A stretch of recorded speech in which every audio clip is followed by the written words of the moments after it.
It's no secret that despite its Eastern European setting, the coastal chapters of Half-Life 2 are heavily based on the northern reaches of US Route 101, which runs along the Pacific Ocean from Los Angeles to Washington State.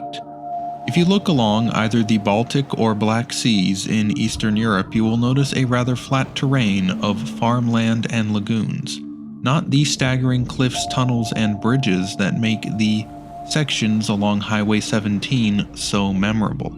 All of these things, however, you will find along Route 101. This makes sense, as Valve's headquarters lay just across the Puget Sound from the northern end of the highway. And it is easy to imagine that most of the people who made Half-Life 2 have driven along its winding pavement at some point in their lives, and probably been inspired enough to feature it in their game. Coastlines leave such a lasting impression. Many people can remember vividly the first time they see the ocean, especially those not lucky enough to live near the sea. The twists and turns of a similar highway, State Route 1 of California, are of course seared into my memory. Once, as a storm battered the coast of Northern California, I was driving into the night to visit relatives in a remote seaside cabin. At first it seemed like I would beat the weather, but as I passed through the small town of Fort Ross, the clouds dimmed the last stars and the rain rushed in from the sea like a tsunami. In the dark, it was impossible to see the road ahead, and what I could make out chilled me to the bone. Trees swayed like grass in the growing winds, and I could see its effects in the branches and limbs that were strewn across the roadway. It seemed as though the whole world would be washed away into the Pacific, but somehow the landscape held. In Half-Life 2, the waters are instead being siphoned away, revealing the aching skeleton of the coast. It is now a dying place, but it still holds. You still feel the majesty of the landscape, and the receding waters still pull you towards their infinite vista. They're strangely calm, perhaps an artifact of how poor wave simulation would have looked in 2004, or perhaps it is purposeful. Nonetheless, it is both calm and uncanny. The sands too are dangerous in this game. Antlions patrol the beaches like miniature shy halutes, attacking anyone who dares step onto the beach.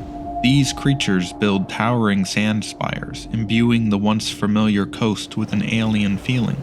I suppose they literally are aliens, after all. Some people find them a little annoying, but I personally love the antlions and how they add to the combat and world building of Half-Life 2. They make each step out of your car in the level feel tense with uncertainty, and each moment spent running them over in your car feel satisfying. The way you eventually gain control over them and use them against your enemies is, in my opinion, one of the high points of the series. Now, while the antlions do dominate the landscape of Highway 17, there are other dangers such as the Combine and headcrabs, though these are more sparse than in previous levels, giving a little bit of quiet in an otherwise fast-paced game. It is a shame that the developers of Half-Life 2 were unable to incorporate the large sea-going monster, known colloquially as the ichthyosaur, into the coastal levels. Even seeing a beached one on the shore would have been a sight to behold. Finding strange and monstrous things beached on the shore is actually one of my hobbies. Some would call it beachcombing, but I honestly think the way I put it sounds cooler. Once while walking along the shore, I came across a Portuguese man-o-war, which had been tossed onto the sand by the previous night's storm. At sea, it is quite the formidable and feared creature. Certainly, it is capable of killing an unsuspecting swimmer with its sting, but on the shore it seems deflated, small, and unassuming. If I didn't know so much about the dangerous denizens of the sea, I may have decided to pick it up. Instead, I left it there dead and disarmed. Or distentacled, I guess. Something I wish I could find dead on the beach is the mighty oarfish. Though in my opinion, that name does not do it justice. I prefer the more traditional term, the king of herrings. Truly, this fish is regal. I could lay it out and it could stretch from my bed all the way to the gutter in the street, provided that distance is roughly just less than 40 feet. Seeing one of these, even desiccated on the shore, would be ingrained in my mind forever. Highway 17 is ingrained in my mind already. I can see it as a real place, like some kind of malformed memory.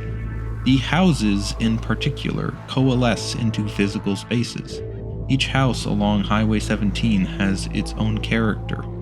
I'm especially fond of the one where the floor has collapsed into the basement and you have to climb up and face a poisonous head crab zombie.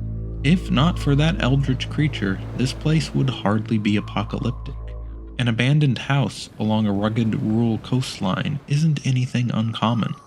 The coasts are in a constant state of flux, and nothing there can last forever.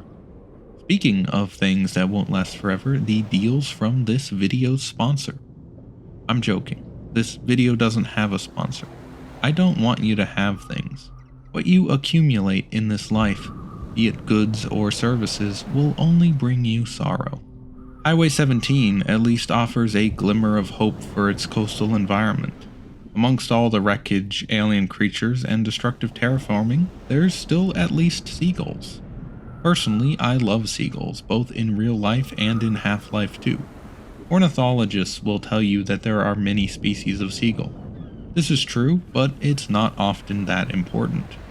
I made a video once where I identified the species of seagull in Half-Life 2. But even I can't remember what I said it was. I also love that the seagulls in Half-Life 2 will take a shit on your car if you leave it unattended. What a realistic game. Now, I've tried to get them to do this, but the seagulls in the game are also very glitchy.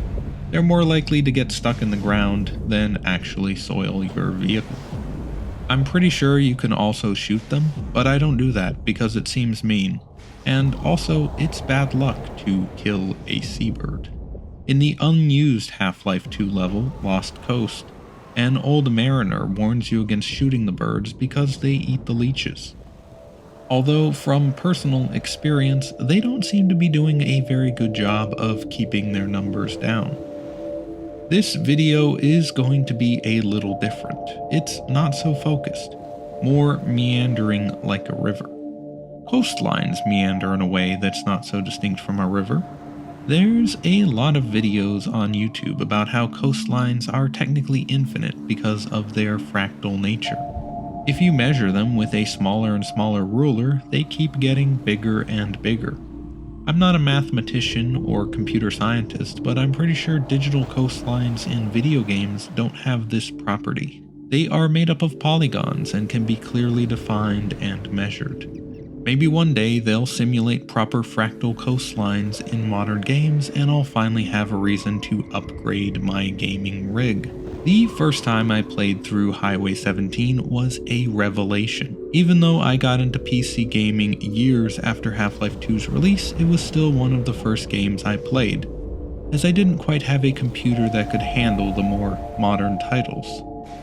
Still, this game blew me away. It was leagues ahead in graphics, story, and immersion from the arcade games I'd had access to on old plug-and-play consoles.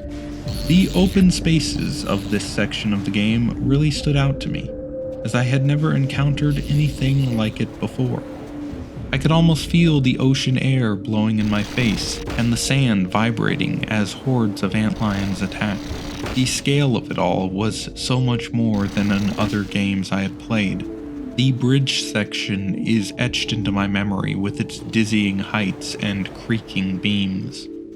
Another main draw of Half-Life 2 compared to other games I had played was to have characters look at you and speak directly, like someone might hold a conversation in real life. Most games at the time did this in strict cutscenes, and the difference is night and day. It's suitably ironic then that Gordon is unable to hold a conversation at all, when at the time of Half-Life 2's release, he was surrounded by the best conversationalists in video game history. Personally, I can relate to Gordon. That's why I make YouTube videos instead of talking to people. The Half-Life series loves to return to City 17, but I hope that one day it will circle back to the highway of the same number, which I believe would really shine with updated graphics. One thing I would love to see in an updated version is a tide pool full of strange Zen creatures. Half-Life Alyx did such a great job expanding the strange Zen growths and details you could find around the city, and giving the same treatment to the seaside would be such a treat. Perhaps it is a little greedy of me to want to return to this landscape when I can already see it so clearly in my mind. Whatever details are missing in the original Half-Life 2 version, my mind fills in, which gives the landscape even more life than if it was recreated in perfect high definition. Regardless, it's not clear when or if Half-Life 3 will be released. Maybe it's more likely that we get a sequel to Half-Life Alyx, or perhaps the day after this video comes out, Valve drops the trailer for the vaporware of vaporwares. The future is unknowable. Eventually, the coast of Highway 17 rises up into the towering Nova Prospekt prison complex. Leaving it behind is a shame because it's my favorite section of any video game, although it is probably good that it doesn't outstay its welcome. Hopefully this video hasn't outstayed its welcome either. If you're still here, thanks for watching.